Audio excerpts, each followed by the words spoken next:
भक्त हृदयी सावळा सावळा प्रकटला पंढरीसी नामघोष अंबरी दुमदुमला जगद्गुरु संत तुकाराम महाराजांच्या या पालखीचा पिंपरी चिंचवड मधला अखेरचा विसावा दापोडी इथं झालाय। घरातील शेवटचा टप्पा असल्यानं पालखीचं दर्शन घेण्यासाठी भाविकांनी दापोडी इथे मोठी गर्दी केल्याचं चित्र बघायला मिळालं। विठुनामाचा गजर आणि ज्ञानबा तुकारामाच्या जयघोषात दापोडीतलं वातावरण भक्तिमय झालंय।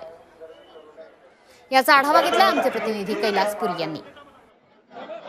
जगद्गुरु संत तुकाराम महाराजांच्या पालखीचा पिंपरी चिंचवडमधील शेवटचा विसावा असलेल्या दापोडी या ठिकाणी पालखी जी आहे ती विराजमान करण्यात आलेली आहे। आपण पाहू शकतो या ठिकाणी भाविक जे आहेत मोठ्या उत्साहाने पालखीच्या पादुकांचं दर्शन घेण्यासाठी या ठिकाणी दाखल झालेले आहेत। पिंपरी चिंचवड शहरातील हा शेवटचा टप्पा असल्यामुळे भाविकांनी मोठी गर्दी केल्याचं चित्र या ठिकाणी पाहायला मिळत आहे।